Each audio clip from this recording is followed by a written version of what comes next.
오늘 말씀의 제목을 다 같이 한번 읽어볼까요? 뽑히셨어요. 옆에 분에게 뽑히셨어요. 어떤 사람이 치과에 갔는데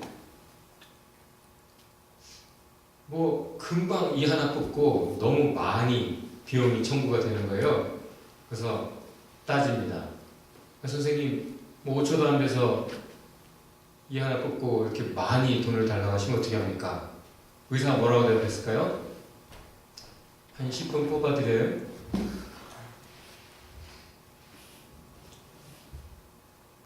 네, 오늘 이 뽑히는 얘기는 아닙니다. 여기 뽑히셨어요는 chosen, 선택된 사람들에 관한 이야기입니다. 오늘 본문에서 뽑힌 사람은 유다와 실라. 이 두 사람이 왜 뽑혔을까요? 이 두 사람을 왜 뽑았을까요? 뽑히는 사람들은 필요한 일의 적격이라 생각해서 뽑히는 거죠. 지금 교회에 은혜만 가득할 줄 알았는데 문제가 발생했습니다. 시련이 닥쳤어요. 여러분 믿음 안에 은혜 안에 그렇게 살아가는 삶을 원하잖아요. 밴쿠버에 올 때 좋은 것만 기대했죠. 그런 것만 소망하고 왔을 텐데 우리 인생길에는 예기치 않은 시련이 있고 그래서 혼란이 도대체 왜? 질문이 생기게 마련이죠. 교회에 하나님의 역사가 가득한 이 교회에 그런 시련이 왔습니다. 그래서 혼란이 왔어요. 그래서 믿는 사람들끼리 막 다투기 시작했던 거죠. 그때 그들은 몰랐나, 그래 인생이 그런 거지 뭐, 한잔해 하는 것이 아니라 고민을 합니다. 고민이 깊은 만큼 인격이 깊어지는 것이죠. 우리에게 주어지는 시련은 공연한 것이 없어요. 다 우리의 유익을 위해서 주어집니다. 교회가 고민합니다. 그리고 대화합니다. 디베이트, 아규먼트가 아니라 디스커션, 대화해야 된다. 그 지난주 본문에서 교회가 처음에는 아규먼트 했지만 점차로 대화가 이루어지고 해답을 찾았습니다. 해답은 무엇이죠? 여러분 삶에 시련이 있을 때마다 빨리 해답을 찾을수록 거기서 벗어나는 거잖아요. 해답이 무엇입니까?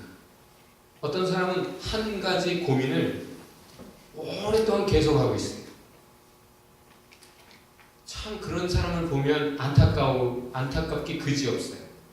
한 고민을 만나면 빨리 고민을 넘어서고 또 다른 그 다음 단계로 나가야 되는데 계속 똑같은 지점에서 스트러글링 하고 있는 것. 참 안타까운 모습입니다. 가끔 보면 저 사람은 그냥 고민하는 것 자체를 즐기는 것일까? 코기토 에르고스? 나는 생각한다. 코로나는 존재한다. 자기 존재감을 그런 것에서 찾는 것일까? 그냥 저것을 즐기나? 어떤 남녀가 사랑을 했는데 헤어졌어요?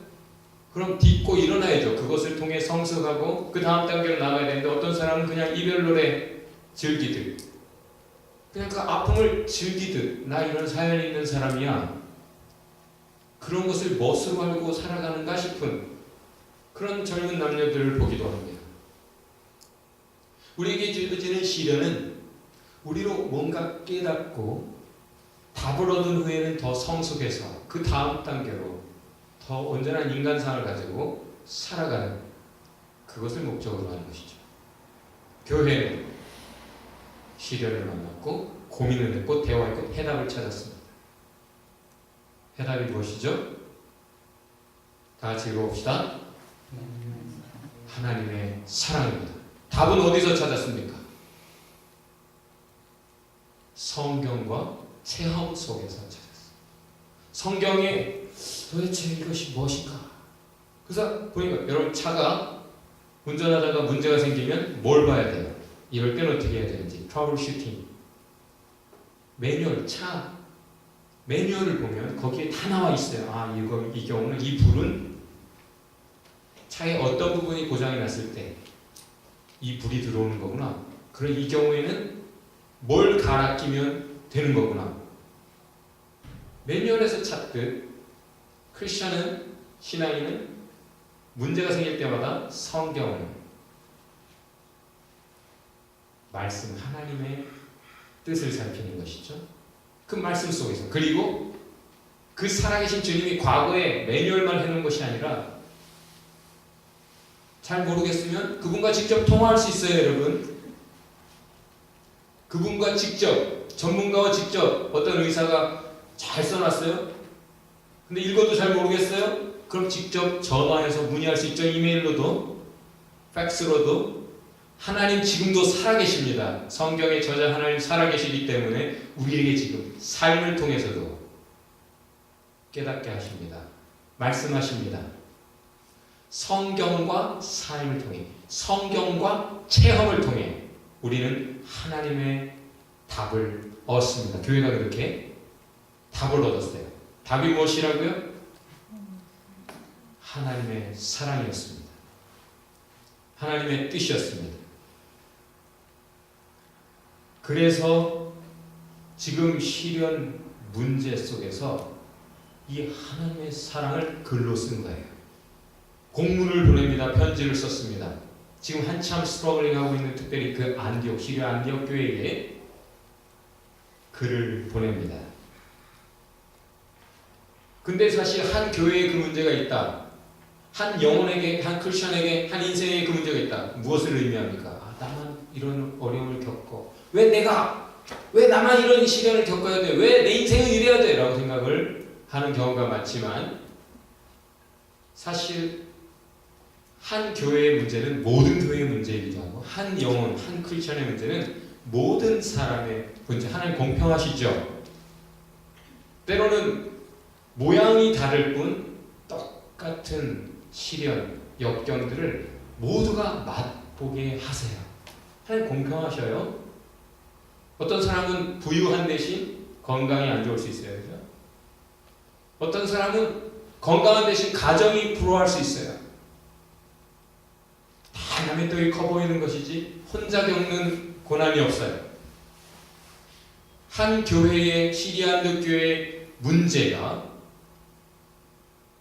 예루살렘 공회에 올라왔지만 그 교회의 문제가 모두의 것이었기 때문에 공문을 보냈는데 이건 서큘레이팅 모든 교회에 카피되어서 또 돌려보면 모든 교회가 읽어야 될 말씀이었어요.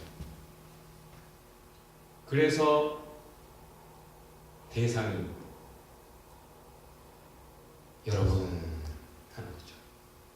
현재 수신자가 시리안디옥 교회가 아니라 여러분이 된 거예요. 그런데 공문만 보내버리면 글만 보면 뭐 이게 거기서 왔다고 어떻게 알아? 또 부정할 수도 있잖아요. 그래서 두 사람을 뽑아서 보냈습니다. Official Representative 공식적인 대표들을 뽑은 것이죠. 이미 그냥 심부름꾼이 아니라 이미 예루살렘 교회의 리더들이었어요. 그 안디옥 교회에 어떤 예루살렘에서 왔다고 하는 우리가 서울에서 왔어요. 우리가 안기부에서 왔어요. 이렇게 주장하는 사람들이 주장을 하니까 그 말을 무시 못했던 거잖아요. 그래서 예루살렘에서 직접 그 사람들 우리가 보낸 게 아니다. 그건 우리 입장이 아닙니다. 우리 입장은 이것입니다 하면서 편지에 글을 써서 사랑을 담아 보내고 두 사람 유다와 실라 그들을 보면 이분들은 그 예루살렘 교회 그분들 아닙니까? 인정할 만한 리더들을 뽑아서 오피셜리 공식적으로 대표로 보낸 것이죠. 왜 보냈습니까? To conform. 이 대화가 이 회의가 어떻게 이루어졌고 어떤 결론이 났는지 현장에 있었던 사람들을 보내는 거예요. 한마디로 증인입니다. 확인해 줄 수 있는 사람, 편지의 내용을 확인해 줄 수 있는 사람. 자, 쉽게 말해볼까요? 저와 여러분을 하나님이 뽑으셨습니다. 유다와 실라처럼. 왜? 확인해 주기. 성경에 나와 있는 내용, 글로 되어 있는 그 내용, 아이고 그 옛날 글, 이렇게 말할 수가 없어요. 왜요? 지금 현재 여러분이 체험한 사람들, 성경대로 정말 살아보니까 정말 그렇게 되던데요? 성경의 진리가 여러분 삶 속에 체험됐습니까? 그 사람들만 증인이에요. 현장에 있었던 사람, 그것을 직접 목격한 사람, 그 회의를, 그 결론을. 증인은 설명하는 사람이 아니에요. 리포트, 보고하는 사람이에요. 증명할 필요도 없어요. 자기가 본 것을 그냥 증언하면 되는 거예요. 우리가 증인들입니다. 그들이 많은 말로 편지를 받는 사람들에게 encouraging하고 strengthening하고 했대요. 자, 쉽게 말해봅시다.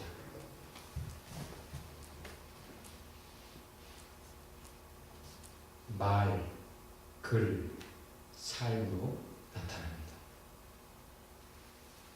진리는 말, 다 같이 해봅시다. 말, 글, 삶, 이 세 가지로 확인이 되는 거예요.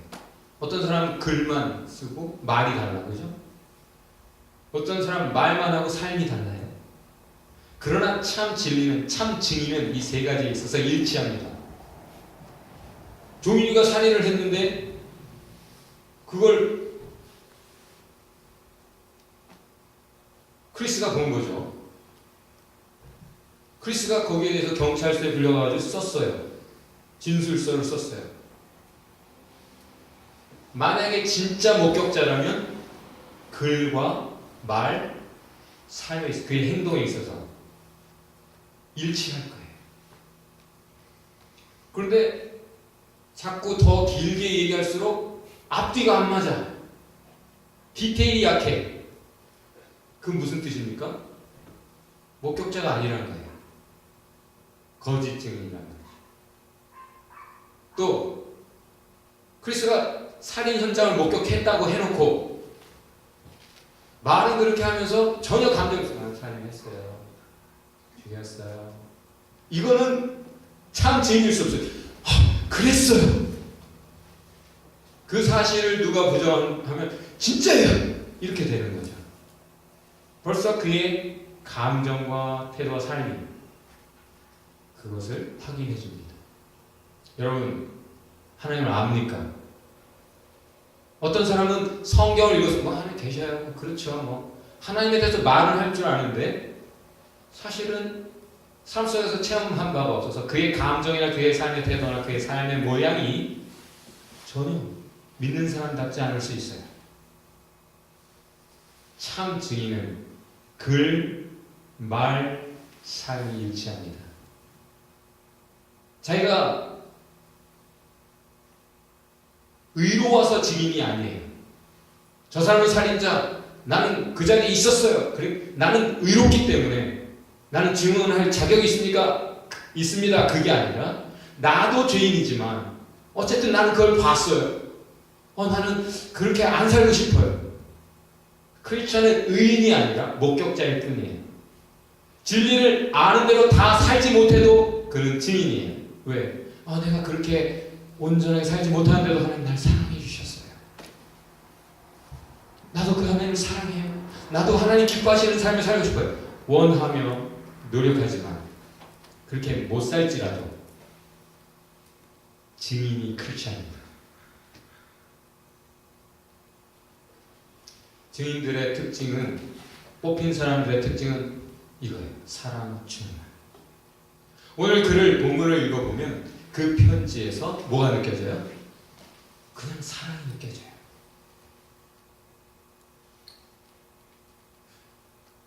하나님의 사람들이라면 하나님이 어떤 분인지 알고 하나님의 뜻이 무엇인지 알고 하나님의 진리를 알아요. 진리 충만, 성령 충만, 사랑 충만. 다 같이 해봅시다. 진리 충만, 성령 충만, 사랑 충만. 성령 충만은 성경 충만이라고 할 수 있어요. 그리고 성령 충만은 사랑 충만이라고 할 수 있어요. 그의 글과 말과 삶에는 사랑이 있어요. 그래서 그들은 서로를 encourage 하는데, 그리고 서로 일으켜 세우는데 힘쓰는 말, 글, 삶을 살아갑니다. 크리스찬은 하나님이 뽑은 사람. 자, 우리 한번 옆 사람 한번 쳐다봅시다. 그리고 한번 한마디만 건네보세요. 한마디만. 아무 말이나.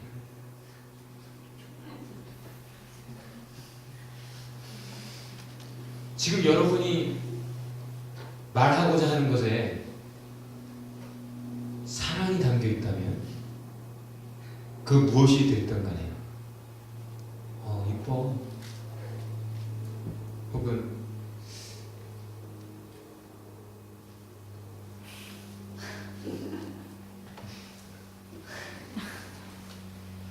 우리가 우리의 그 어떤 것을 통해 사랑이 전달된다면 우리는 크리스찬입니다. 하나님 뽑으신 사람. 그러나 걔 재수없어. 나 걔 싫어. 야, 너 왜 그래?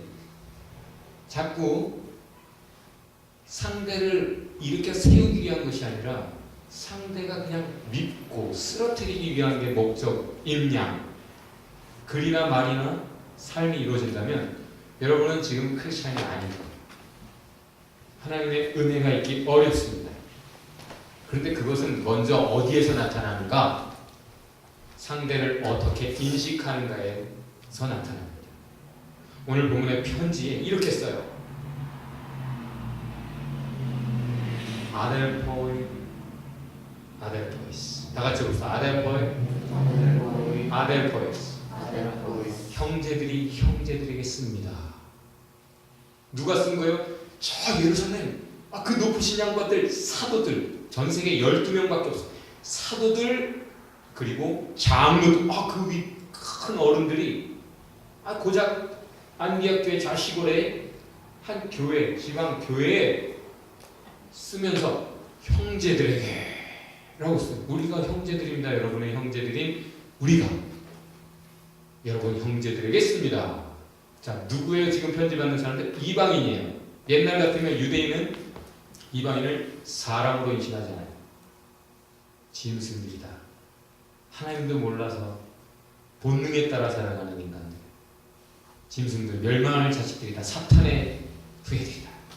그러면서 저주를 퍼붓고 상종을 안 했던 사람들이에요. 근데 그들을 다르게 인식하고 다르게 부르고 있어요. 뭐라고? 우리 똑같습니다. 하나님 앞에 여러분과 저는 똑같습니다. 옆에 분에게 우리는 똑같아요. 상대를 어떻게 느끼느냐, 어떻게 인식하느냐에 따라서 호칭이 달라지겠죠?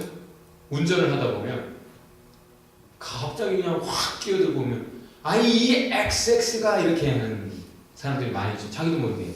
그렇죠? 근데 이 양반이 아주 양호한 거예요. 그죠? 이 사람이 왜 이러시나? 아주 돌발적인 상황에서 여러분 어떤 말이 튀어나옵니까? 어떤 목사님은 이 선수가 다 같이 선수, 아주 열심히 살아가는 사람들이라는 뜻으로 이 선수가 왜 이래? 우리 크리스찬을 뭐라고 불러야 됩니까? 이분이 아주 돌발적인 상황에서 튀어나오는 말. 이분이 옆에 분에게 어떻게 불러야 돼요? 여러분? 어떻게 불러야 돼요? 형제요, 자매. 이것은 객관적인, 이 앞에 나온 그 다른 모든 말들과 대별되는 말이에요. 이 양반이도 상대를 존중했을 뿐 나와 관계가 없어요. 이분이 해도 마찬가지예요. 그러나 형제요, 자매요. 이것은 사랑의 대상이죠. 사랑해야 되는 대상을 부르는 거예요. 여러분 서로 한번 불러봅시다. 불러봐요.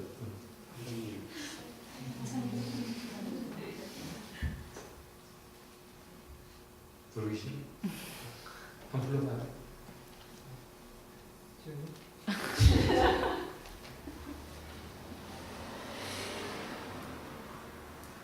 그들의 호칭에서 벌써 그들이 상대를 어떻게 인식하는가가 드러납니다. 참 크리스찬은 인간을 대할 때, 어떤 상대를 대할 때 나에게 잘해주는 사람만이 아니라 나에게 잘못하는 사람까지를 형제로 인식하는 사람, 원수까지도 그래야 사랑할 수 있는 거죠. 어떤 TV 프로에 두 부부가 나와서 뭐 스피드 퀴즈 하는데 남편, 할아버지 할머니 나왔는데 할머니한테 할아버지가 막 설명하죠. 내가 당신에게 누구야? 그러니까 여기 뒤에 답은 배필 뭐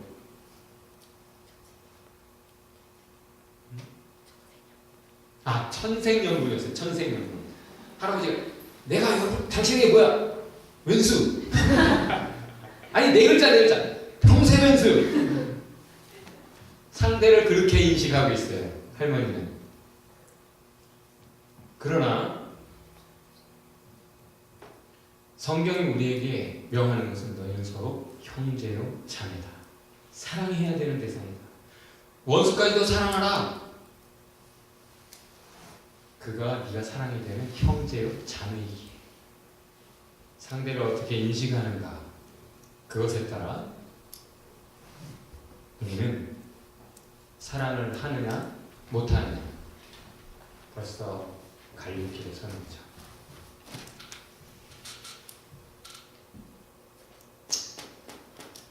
크리스찬은 한마디로 사랑을 경험한 사람. 인생에게 가장 필요한 것이 무엇입니까? 사랑. 그래서 하나님이 우리에게 뭐라고 명령하셨어요? 사랑하라. 다 같이 해봅시다. 사랑하라. 이게 하나님의 법이에요. 정말 사람에게 필요한 게 뭐예요? 돈이에요? 아니에요. 사랑이에요. 정말 사람에게 필요한 건 사랑이에요. 그래서 사랑하라 명령하십니다. 크리스찬은 참 사랑을 경험한 사람이에요. 어떤 부부가 애를 갖게 되었어요. 병원에 가서 검사를 했는데 남편이 의사를 만나고 비보를 접했어요. 애가 장애예요. 아내에게 차마 애가 장애인이라는 것을 말할 수가 없는 거예요. 쥐저쥐저 하고 있는데 아내가 이렇게 쳐다보는 거예요. 밤새 꿈을 꿨다는 거예요. 하나님이 나타나셔서 이 아이는 아주 특별한 아이기에 가장 사랑해 줄 수 있는 사람에게 보낸다.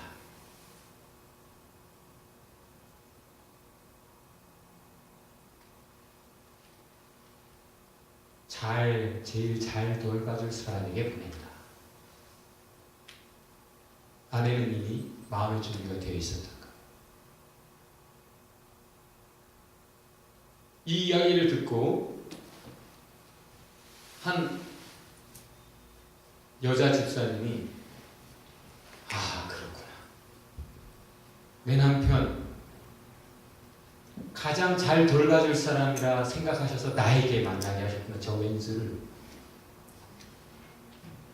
사랑하라고 나로 만나게 하셨구나. 여러분 지긋지긋한 사람 있을 거예요. 인생 살다 보면. 그렇죠? 만나기 싫어요. 도대체 왜 내가 이런 인간을 만나? 왜 만나게 하셨죠? 적인 사람. 하나님은 나를 사랑의 사람으로 인정하셨기에 그를 나에게 맡기신 거예요. 여러분이 만나는 모든 인간들을 사랑하라고 만나게 하셨습니다.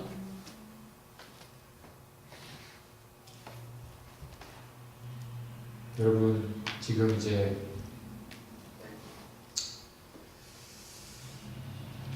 취업난의 시대에 나를 뽑아달라고 많은 취업생들이 자기 스펙들을 늘어놓으면서 회사들을 접합니다. 나를 뽑아달라는 거예요. 근데 그 사람들 생각에는 뭐가 있어요? 왜 그 회사에 지원하는 거예요? 그 회사에서 얻어낼 것을 생각하는 거죠. 정식으로 월급을 받고 자기가 필요한 것들, 보너스랄지 뭐 이런저런 혜택을, 삼성을 원한다. 자기가 받을 것을 생각할 거예요. 그러나 들어가고자 하는 사람은 무엇부터 생각해야 됩니까? 내가 왜 그 자리에 가야 되는지, 그 자리에 가면 내가 어떤 것을 해야 되는지 이런 것부터 생각해야죠. 아니 뭐 여러분에게 여러분이 원하는 걸 주면 뭐든지 다 할 거예요? 뽑히는 사람은 자기가 뽑혀서 뭘 할 것인지를 생각해야 되죠. 지금 대선 기간이라 대선 후보들, 대선 주자들이 미국이나 한국이나 지금 자기 뽑아달라고 얘기하고 있어요. 그 사람들이 떡고물을 생각해서는 안 되죠. 그 사람들은 내가 나라를 위해, 여러분 민족을 위해 희생하고 봉사할 기회를 주세요. 이런 자세여야 되잖아요. 정말 그러하다면 얼마든지 뽑아줄 수 있죠. 그거 검증하는 거 아니에요? 내가 뽑혔으면 좋겠습니다. 어떤 미스코리아 대회에서 미미와 진영이가 있다. 맨 마지막으로 두 사람 나온 거야. 한 사람은 진, 한 사람은 선. 근데 한 사람에게 마이크를 먼저 인터뷰를 한대요. 누가 뽑혔으면 좋겠습니까? 누가 뽑힐 것 같습니까? 저 언니가 뽑힐 것 같아요. 그 다른 사람이 딱 마이크를 누가 뽑힐 것 같습니까? 제가 뽑힐 것 같아요. 제가 뽑혔으면 좋겠어요. 누가 뽑혔을까요? 날 뽑아주세요. 한 사람이 뽑혔어요. 여러분 크리스천은 누굽니까? Whom shall I send? 하나님이 찾으세요. 증인을. 누가 사랑할 것이냐? 누가 나 대신 가서 이 진리를 증거할 것이냐? 글과 말, 삶을 통해 나의 사랑을 전할 사람이 누구냐? 그때 이사야가 꼬마가 Here I am, send me. 제가 여기 있습니다. 저를 보내주세요. 하나님의 필요를 알고 하나님의 사랑을 아는 사람이 주여 제가 헌신하겠습니다. 그렇게 했어요. 그래서 그의 글과 그의 말, 그의 삶을 통해 하나님의 뜻이, 사랑이 드러났죠. 많은 생명이 그의 인생, 한 사람의 인생을 통해 사는 거예요. 쟤 뽑아주세요. 저 말고. 그런 게 아니라 참 크리스천은 하나님의 사랑을 아는 사람이 주여 here I am. 제가 여기 있습니다. Send me. 나를 써주세요. Use me. 주여 제가 희생하겠습니다. 제가 헌신하겠습니다. 저를 뽑아주세요. 여러분 잘 아세요. 이미 여러분을 뽑으셨습니다. 그래서 여러분이 지금 하나님 앞에 와 있고 하나님이 자기의 사랑을 얘기하고 계세요. 여러분에게. 여러분이 지금 하나님의 사랑을 듣고 있어요. 성경을 통해 여러분의 삶의 체험을 통해 하나님의 사랑을 확인하고 있어요. 사실은 그걸 외면하고 살아갈지 몰라요. 이미 여러분을 하나님이 증인으로 세우셨는데 확인하고 확인해주는 사람들 되기를 주의 이름으로 축원합니다. 여러분의 태도를 점검하세요. 삶에 대한 태도, 내가 만나는 사람들에 대한 태도, 그 사람을 어떻게 인식할 것인가, 내가 만나는 시련을 어떻게 인식하고 어떤 태도로 임해야 될 것인가. 옆에 분에게 이렇게 말합시다. 태도를 점검하세요. 오늘 결론 하나님의 말씀을 다 같이 한번 큰 소리로 새겨보죠. 해답은 사랑이다. 사랑하라. 사랑의 증인들아. 우리 같이 기도하죠.